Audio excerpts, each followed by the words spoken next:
सबसे बड़े दुश्मन को ढेर कर दिया है, यानी कि बात हम नसरल्लाह की कर रहे हैं। बेरूत में छुपा हुआ था जिसे हवाई हमले में यहां पर ढेर किया गया, हिजबुल्लाह चीफ हसन नसरल्लाह। आपको ये बड़ी खबर बता दें, लेबनान के बेरूत में छिपा हुआ था हिजबुल्लाह का सरगना। नसरल्लाह को इजरायली सेना ने मिसाइल अटैक में मार गिराया है। इजरायली सेना ने नसरल्लाह की मौत की पुष्टि भी कर दी है। इजरायली डिफेंस फोर्स ने सोशल मीडिया पर साफ लिखा कि हिजबुल्लाह का चीफ अब दुनिया को डरा नहीं पाएगा। हसन नसरल्लाह पिछले 32 सालों से हिजबुल्लाह का चीफ था। नसरल्लाह ने इजराइल के खिलाफ लेबनान में लड़कों की एक बड़ी फौज तैयार की थी, बड़ी फौज खड़ी की थी, और इजराइल का दावा है कि हिजबुल्लाह के पास में 1.5 लाख से ज्यादा मिसाइल और रॉकेट है।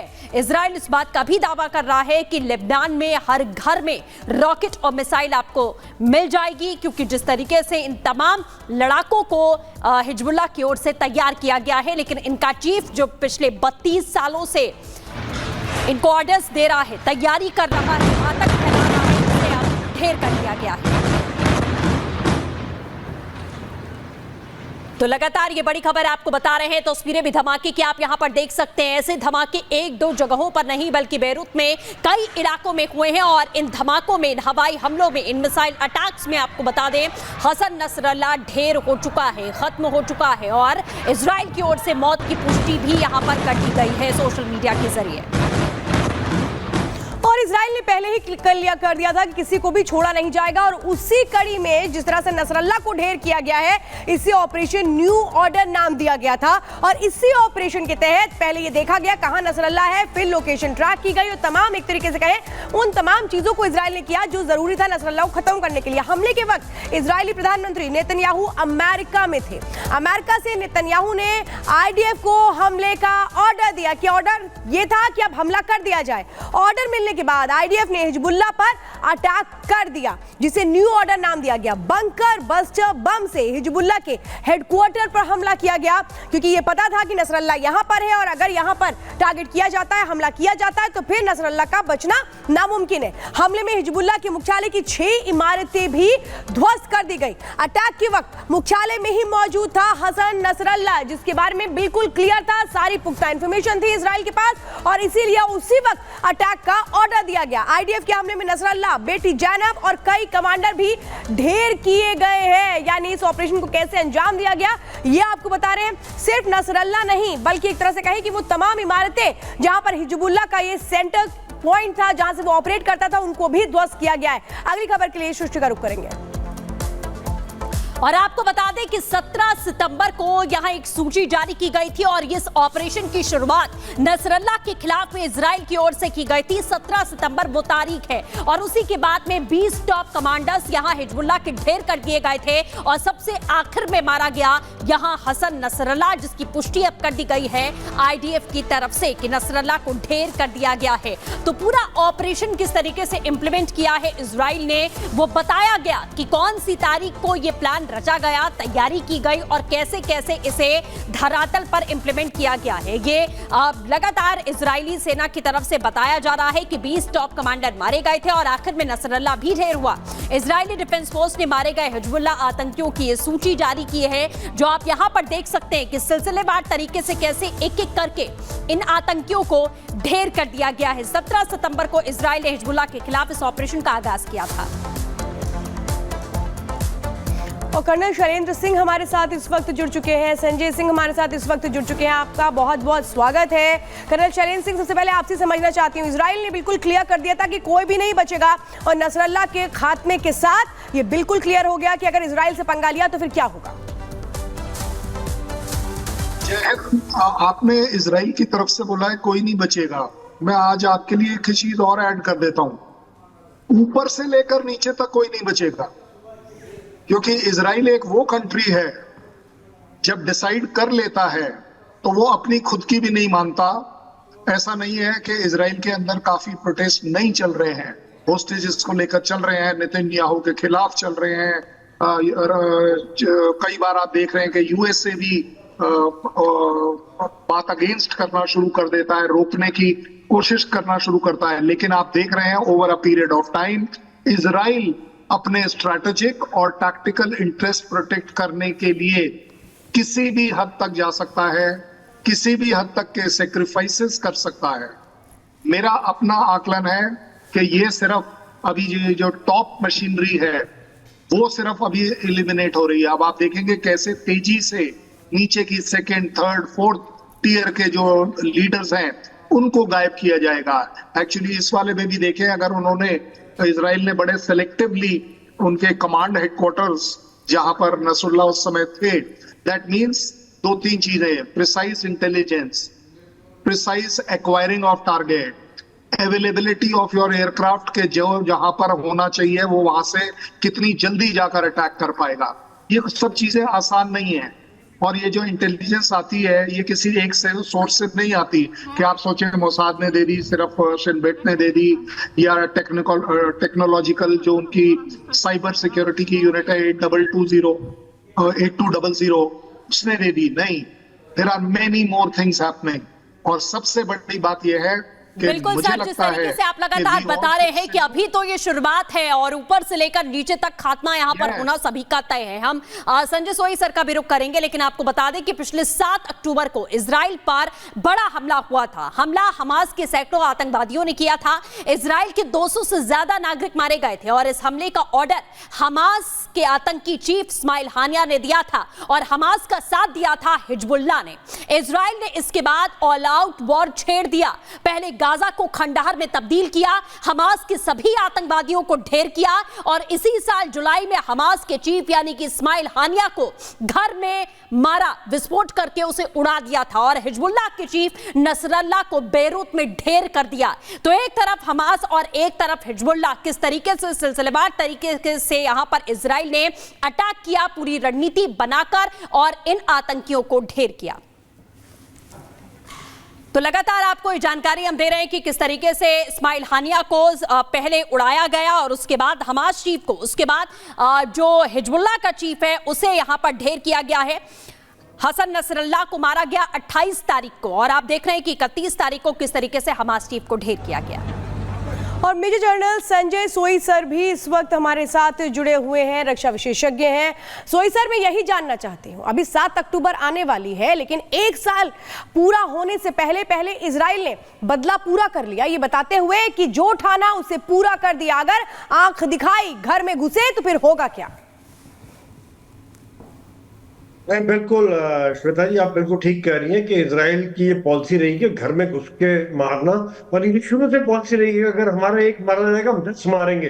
अगर इनके 1200 मारे गए तो आप देखिए 40,000 से ज्यादा मारे गए। और समय में जब इजराइल अपने पे आता है तो उसके बाद दुनिया की चिंता नहीं करता कि अमेरिका क्या बोल रहा है, यूएन क्या बोल रहे हैं, ह्यूमन राइट्स वाले क्या बोल रहे हैं, या बाकी इस्लामिक देश क्या बोल रहे हैं, कोई चिंता नहीं, क्योंकि उसको अपने देश के सर्वाइवल का सवाल है, अपने देश के बचाव का सवाल है। चारों तरफ से दुश्मनों से घिरा हुआ है, एक तरफ हमास, एक तरफ हिजबुल्लाह, एक तरफ हूथी।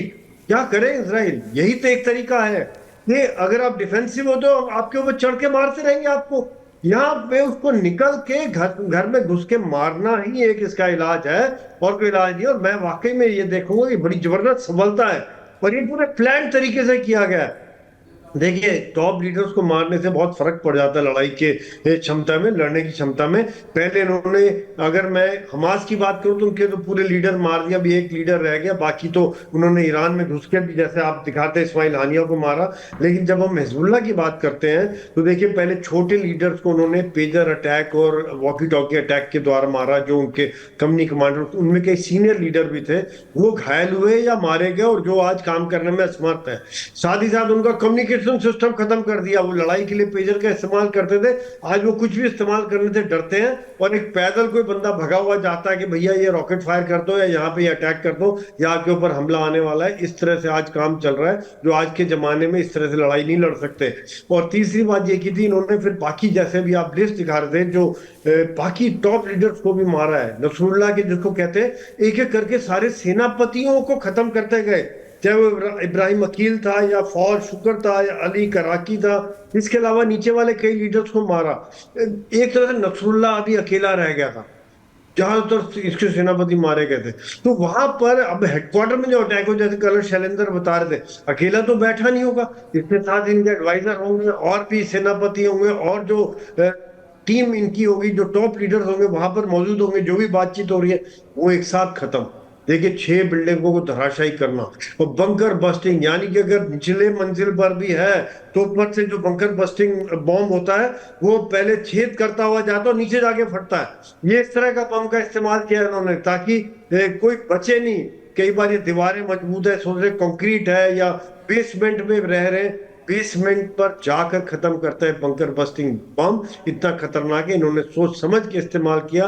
पहले पूरी इंटेलिजेंस ली, साथ ही साथ खबर हासिल करते रहे कहां पर है, और ये भी दिखा बिल्कुल बिल्कुल सर, जिस तरीके से आप लगातार अपडेट दे रहे हैं, लेकिन इसी बीच एक और बड़ी खबर आपको बता दें। हिजबुल्लाह चीफ यानी कि नसरल्लाह के खात्मे के बाद में ईरान में किस तरीके से हालात का माहौल है वो भी आपको बता देते हैं।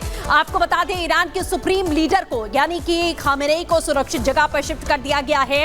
आयतुल्लाह अली खामेनेई को सुरक्षित जगह रखा गया है। इजराइल के निशाने पर ईरान का supreme leader Ayatollah Ali Khamenei भी है, क्योंकि ईरान की तरफ से भी लगातार आपको बता दें यहां धमकी बार बार दी जा रही थी अटैक करने की, जंग की, और गीदड़ भव की एक तरीके से कहा जाए तो यहां पर कहा जा रहा था। और ईरान के सुप्रीम लीडर को भी अब सुरक्षित जगह पर शिफ्ट कर दिया गया है। ये इस वक्त की बड़ी जानकारी आपको यहां पर हम दे दें, और किस तरीके से ये पूरी रणनीति को यहां पर इंप्लीमेंट किया गया है वो भी आपने देखा कि सिलसिलेवार तरीके से इन तमाम जो आतंकी हैं हिजबुल्लाह या हमास के, उन्हें ढेर कर दिया गया है। तो नसरल्लाह का खात्मा किस तरीके से किया गया, सबसे पहले आप ये समझ लीजिए कि इब्राहिम अकील यानी कि ऑपरेशन कमांडर था, इसको ढेर किया गया।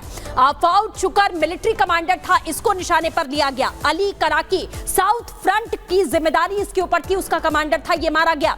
विसम अली तावील कमांडर था रडवान फोर्स का, इसको ढेर कर दिया गया। और इसी के साथ अबू हसन समीर कमांडर, ये भी रडवान फोर्स का कमांडर था, इसको टारगेट किया गया और ढेर किया गया। मोहम्मद नसीर कमांडर अजीज यूनिट का, किस तरीके से हिजबुल्लाह के एक एक कमांडर मारे गए हैं आप ये जान लीजिए। सहन सैयद हेड इंजीनियर यूनिट का, इसे मारा गया। अब्बास समी मुसलमानी कमांडर गोलन हाइट्स का, इसे ढेर किया गया। और इसी के साथ इस्लाम हमाद ऑपरेशन हेड था रडवान फोर्स का, इसको भी टारगेट करके मारा गया है। और अहमद रजा का कमांडर था रडवान फोर्स नॉर्थ का, इसे यहां पर मारा गया। तो इसी तरीके से ये पूरी सूची जारी की गई। अगली खबर के लिए रुक करते हैं श्वेता का। बिल्कुल सृष्टि, आप ये पूरा बता रही थी कि कौन कौन कैसे कैसे मारा गया, नसरल्लाह का भी खात्मा हो गया। कर्नल शैलेंद्र सर, मैं आपसे जरा पूछना चाहती हूँ, अभी खबर आ रही है कि ईरान में कैसे हड़कंप मच गया है। एक तरफ ईरान कह रहा है कि नहीं नसरल्लाह मरा नहीं, ये दावा किया जा रहा है, लेकिन दूसरी तरफ देखिए कैसे हड़कंप मचा है। उसको ये पता है कि उसने नसरल्लाह का साथ निभाया है, इससे इजराइल नाराज है, और अब उसने अपने सुप्रीम कमांडर को एक शेल्टर होम में भेज दिया है, सेफ हाउस में भेज दिया है खुद को बचाने के लिए। हमारी मिलिट्री स्ट्रैटेजी में इसी को कहते हैं कि यही तो मैं चाहता था। I think Israel will be a very happy man, Israeli commanders will be very happy कि हम तो चाहते ही ये थे देखना कि आप सुप्रीम कमांडर ईरान चल किधर को रहे हो, लेफ्ट को जाओगे या राइट को, हमें तो आपकी पांचों जगह पता है, हमें तो सिर्फ देखना यह है कि किसको आप सबसे ज्यादा सेफ समझते हो। I think it's a big achievement for Israel कि उन्हें लगता होगा कि उन्होंने इजराइल के सुप्रीम कमांडर को एक तो इनसिक्योरिटी ला दी, खौफ ला दिया, ऊपर से अपना मेन सो कॉल्ड महल छोड़कर अब आपको एक और सेफ जगह जाना पड़ रहा है। I think all three fronts पर जो जीत है वो तो इजराइल की है। अब वो कहां गए हैं, आपको क्या लगता है कि इजराइल इस बात पर नजर नहीं रख रहा होगा? वो तो देखिए होता हमेशा यही है, आप 1 2 3 जगह स्ट्राइक करते हो सो दैट अगर उसमें कहीं कोई मेन कमांडर निकल कर बाहर आता है उसके बाद उसको आप फॉलो करते हो और उसके बाद आप पिन पॉइंटेडली उस पर अटैक करते हो। अपने आप में अपनी ही कंट्री में उस ईरान के बॉस को अगर इनसिक्योरिटी लग रही है तो आप सोच सकते हैं कि खौफ की हद कहां तक जा चुकी है। I think it's a big win for Israel and shameful for Iran कि उन्हें अब अपनी कंट्री भी शायद सिक्योर नहीं लग रही। I think they should be asking now कि वो जैसे हानिया मांग रहा था पहले, आज शायद अब ये भी मांगना शुरू कर दें कि चलिए जी मैं ईरान छोड़कर जाने को तैयार हूं, कृपया कर मुझे सेफ पैसेज दे दीजिए। ये तो वो वाली सिचुएशन आ गई। बट ज्यादा बड़ी बात ये भी है, मैं 2 बार कह चुका हूं कि पाकिस्तान में भी सईद को लग रहा होगा कि पता नहीं कब कौन सा अटैक अब मेरे तरफ आ जाए, मसूद को भी लग रहा होगा कि पता नहीं क्या हो जाएगा। सो ओवरऑल अगर देखा जाए टेररिस्ट ऑर्गेनाइजेशंस के जो टॉप लीडर जो सबसे बढ़िया जगहों पर आराम कर रहे थे वो सब अब इनसिक्योर फील करेंगे। हैट्स ऑफ टू इजराइल कि उन्होंने ये खौफ टेररिज्म के अंदर पैदा कर दिया। इससे बड़ी टेररिस्ट के अगेंस्ट आपकी विक्ट्री हो ही नहीं सकती कि अ टेररिस्ट स्टार्ट्स फीलिंग टेरराइज्ड। बिल्कुल सर, जिस तरीके से आपने यहाँ पर बताया कि किस तरीके से अब ईरान को यानी कि खामेनेई को अपने ही घर में डर लग रहा है, अपने ही देश में यहाँ पर डर लगता हुआ नजर आ रहा है। लेकिन अब आपको बंकर बस्टर बम के बारे में हम बता देते हैं कि आखिरकार ये है क्या। बंकर बस्टर बम अत्याधुनिक गाइडेड बम है। तहखाना, बंकर या सुरंगों को ध्वस्त करने में ये सक्षम माना जाता है। बंकर बस्टर बम पहले जमीन में छेद करता है और करीब 100 फीट का गड्ढा करने में ये सक्षम है। कंक्रीट फर्श पर 20 फीट का गड्ढा भी ये कर सकता है। कुछ फीट अंदर जाकर ये विस्फोट करता है, फटता है। और बंकर ही नहीं, इमारत हो, टावर हो, उसे भी उड़ाने की क्षमता ये बम रखता है। बमों का इस्तेमाल सैकड़ों सालों से किया जा रहा है, यानी कि बंकर बस्टर बम आज का नया नहीं है। ज्यादा इस्तेमाल वियतनाम युद्ध के समय में किया गया था और हिजबुल्लाह के हेडक्वार्टर पर बस्टर बम का ही इस्तेमाल किया गया, जिससे पूरी की पूरी जो बिल्डिंग है वो यहां पर ध्वस्त हो गई और खत्म हो गई। और इसके साथ में तो नसरल्लाह के खात्मे के बाद में ईरान में हड़कंप है। ईरान ने मुस्लिम देशों की आपात बैठक बुला ली है। ईरान ने IOC की आपात बैठक यहां पर बुला ली है। तो ईरान अब अपनी तरफ से हर एक कोशिश यहां करता हुआ दिखाई देगा। हालांकि ईरान के जो चीफ उन्हें सीधे सेफ जोन में रखा गया है, ये जानकारी अभी मिल रही है। लेकिन IOC की बैठक यहां पर बुलाई गई है, जो अपने आप में अहम बात है। और अब ईरान को सूझ नहीं रहा कि वो करे क्या। एक तरफ खामनेई को सेफ हाउस में भेजा जा रहा है, दूसरी तरफ OIC की मीटिंग कॉल कर ली गई है। यानी कि ईरान को ये समझ में आ चुका है कि अब जो कुछ भी होगा इजराइल उस पर करेगा। संजय सोई सर, क्या ये माने जिस तरह से खामनेई को एक सेफ हाउस में भेजा गया, OIC की मीटिंग तुरंत बुला ली गई, अब ईरान को समझ नहीं आ रहा करें तो करें क्या? देखिए, ये तो वाकई में काफी समय से ऐसा हो रहा है कि इनको समझ में नहीं आ रहा है कि ये अगर एक कदम तक सोचते हैं इजराइल 4 कदम आगे से मारता है, तो ये जहां तक ये सोचते हैं उससे कहीं ज्यादा एक्शन इजराइल ले लेता है। तो जिस प्रकार से इजराइल ने, जैसा भी आपने दिखाया कि उनके कमांडर्स को मारा, पेजर्स के द्वारा एक नया दुनिया में हमले का आयाम लेके आए, और इजराइल में भी ईरान में हड़कंप सही में मच गया है कि कहीं वहां पर भी वो सुरक्षित नहीं है, क्योंकि ईरान के अंदर इजराइल कर चुका है एक बार। इस्माइल हानिया को वहां मार चुका है, उनके पूरे डिफेंस सिस्टम को भेद करते हुए, और वहीं पे महल के पास मार रहे जहां सबसे सुरक्षित इलाका था। और नेचुरली उनके अंदर डर बैठ गया कि भैया इन सबके पीछे तो हम ही हैं, और अगर हम ही को कर दिया इन्होंने अटैक तो फिर क्या होगा। तो और ये OIC की मीटिंग 57 देशों में से आप देख रहे कितने देश ईरान के साथ है। बहुत से देश तो खुश हो रहे होंगे कि ये हिजबुल्लाह का नसरुल्लाह मारा गया, हमास का खात्मा हो गया। ज्यादातर देश आज मिडिल ईस्ट की सोच बदली हो चुकी है। आज वो डेवलपमेंट के पाथ में, चाहे हम सऊदी अरेबिया लें, UAE लें, कतार लें, ओमान लें, बहुत से देश ऐसे जो इस लाइन पर चलना ही नहीं चाहते हैं। वो चाहते हैं हम शांति से रहें, डेवलपमेंट करें, हमारे बच्चे पढ़े लिखे, ना कि आतंकवादी बने। वो चाहते हैं हमारे बच्चे देश में तरक्की हो, इन्वेस्टमेंट आए, और इसका नतीजा आज हम देख रहे हैं। ये सब देशों के जो नाम नहीं, यहाँ पर आप कभी भी जाइए, दुनिया भर का इन्वेस्टमेंट यहाँ पे आ रहा है। और क्या कोई बंदा वहां पर इन्वेस्ट करेगा लेबनान में, या कोई ईरान में इन्वेस्ट करने को तैयार होगा, या आज मैं यहाँ पर ऐड करूंगा, क्या कोई पाकिस्तान में इन्वेस्ट करने को तैयार होगा? मतलब कहने का मतलब ये है कि OIC की वो बात भले ही कर रहे हो, लेकिन OIC में भी कौन आता है, कितना साथ निभाया जाता है, ये देखना अहम होगा सृष्टि, क्योंकि OIC को भी पता है कि अब ईरान मजबूत नहीं कमजोर हो चुका है। बिल्कुल, और यहाँ पे रुकेंगे एक छोटे से ब्रेक के लिए।